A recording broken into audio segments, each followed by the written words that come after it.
As a business owner, you've got a unique opportunity right now to move out of crisis mode and make your business stronger and more resilient because of the crisis that we're in. Are there opportunities to grow in a crisis? Hell, yeah, there's lots of opportunities. You just have to have the right mindset, approach, and tools to see them. Immediate opportunities could be anything from streamlining your cost base and improving your product or service to delegating activities that you shouldn't be doing. There are lots of opportunity if you look in the right way and in the right place. So in this session, we're going to look at how to identify opportunities in your business and tools you can use to identify and evaluate them. But first, remember the first session that we did on mindset. I said that mindset drives everything. It really does when it comes to seeing opportunity. The model I taught you said circumstances drive your thoughts, which drive feelings, which drive actions, which drive your results. So if you want to change your results, it all starts with how you think about your circumstances. Those are the sentences that you're telling yourself. So here's 3 ways to improve how you think about your circumstances and therefore get better results for you and your business. The first way is with acceptance. You really can't turn the tide. No one can. The circumstances, like the coronavirus that we're in right now, might feel very real and very scary, but you can't change them. Instead, when you accept them, your brain can move on. You allow it to. You can take action. It's when you don't accept them, that's when you stall, you procrastinate, and nothing gets done. So please embrace the circumstances that you're in. You really can't change them. Then allow yourself to move forward. The next way to think about your circumstances is with objectivity, not judging. Think about a tennis match. If you're a player in the game, it's hard to be objective. It really is hard. Every shot is either a good shot or a bad shot. You either win the point or you lose the point. So it's hard to have perspective. But if you can take a step back and become the umpire, a shot just becomes a shot. You can see it for what it really is. So approach your circumstances with objectivity and seek out other perspectives too. Ask friends, ask peers, business partners, your business coach for their perspective to get a better and more objective view of a circumstance. Then you'll have a more objective and clearer view of a crisis and be able to make better decisions. The third way to approach circumstances, to think about circumstances, is with boldness. Don't be afraid to think differently, to allow yourself to be vulnerable and potentially fail.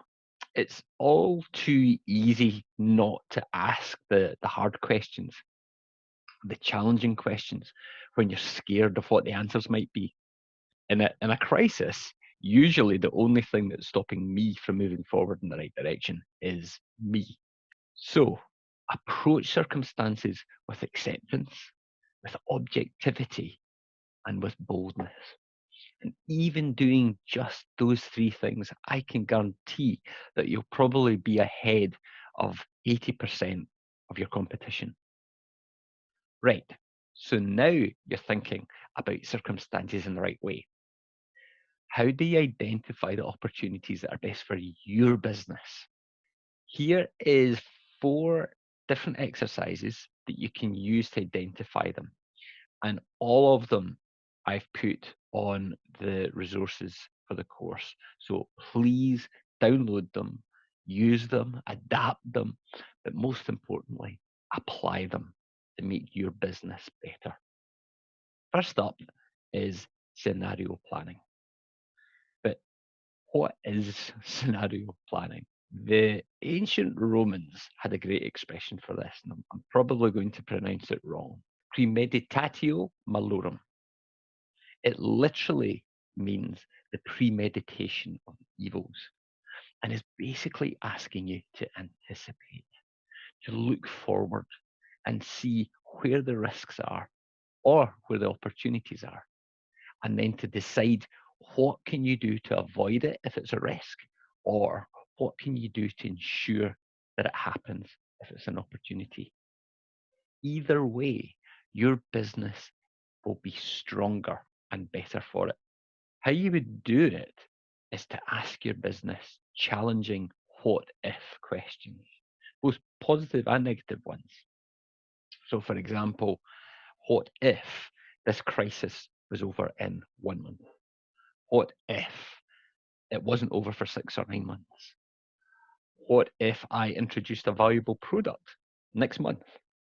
What if I got better at converting my leads into customers?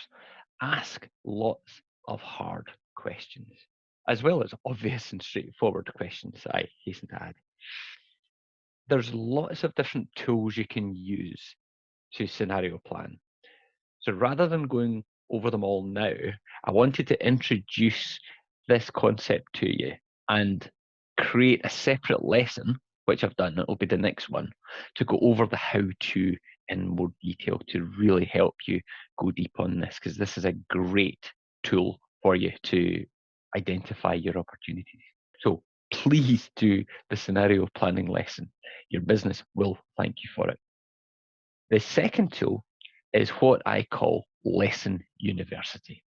We've all made mistakes. I've certainly made more than my fair share of mistakes. So now is the time to learn from them and make sure you don't make the same mistakes again. It always amazes me when I see someone make the same mistake over and over again. Don't let that be you. So look back at your stupidest decisions, your biggest losses, your most uncomfortable positions, and stop doing the same stupid things again. Ask yourself, what are the biggest and most important lessons that I've learned? Where am I making some of my mistakes again in my business based on my lessons learned? What do I need to do to avoid paying the dumb tax? What systems, disciplines, or rules do I need to put in place to minimize the likelihood of repeating my mistakes again? Challenge yourself with this in a thinking time exercise. Take an hour out to really explore this, and you'll come out of it with fantastic opportunities to be a stronger business and not pay that dumb tax.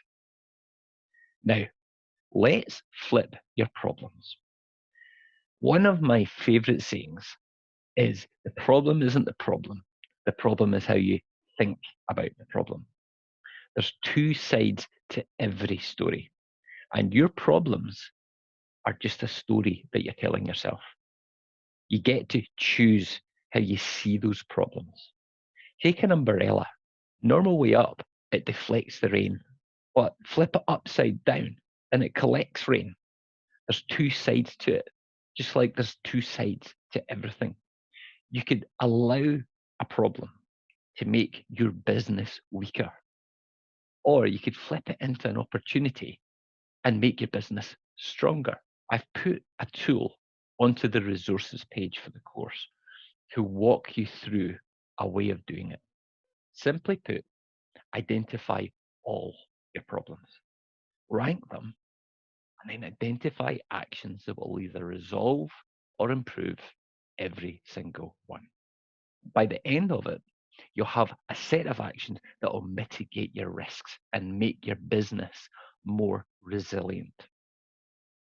Lastly, but very much not leastly, is answering a really powerful question. What is now a great time to do?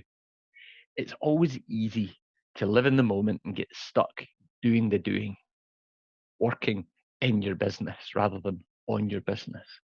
But when you take a step back and ask powerful, focused questions, you tend to get equally powerful answers.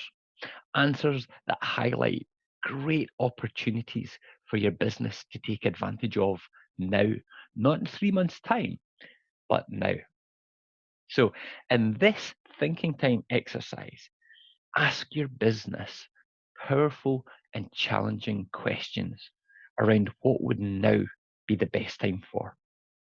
Questions like, what resources or tools or approach would now be the best time to introduce into my business? Or what changes could I make now that would have a huge benefit to my business in the future? Again, this exercise is on the resources page, so please download it and do it. By the end of it, you'll have identified some fantastic opportunities to focus on and change the course of your business. So you do an exercise, you identify lots of opportunities, great, but not all opportunities are made equal. That's why you need to evaluate them properly. Some opportunities will undoubtedly be in the JFDI camp, just do it camp, but it's hard to do everything at once. And it's where there's competing opportunities, whether or not it's for resources or investment or time, that you need to make sure that you're focusing on the right one, the one that's got the biggest impact for your business. And for that, in my business, I use an opportunity matrix. I've included this in the resources too. It's a little subjective, but it gives you a structure and helps you think through the main considerations in making an informed decision. It's got the main criteria down the side. For example, how long will it take to deliver? The effort that's required, any financial investment, as well as the financial payoff if it all goes right. And then it has the opportunities, your options on the top.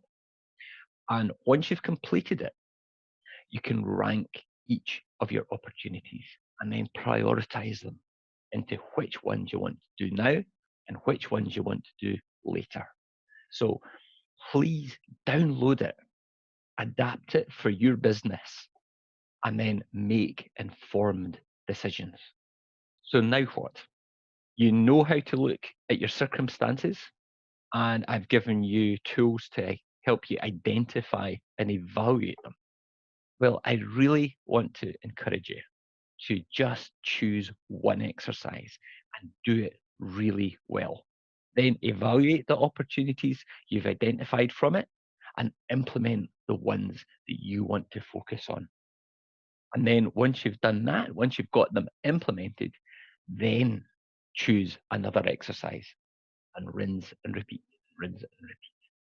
Thanks for listening.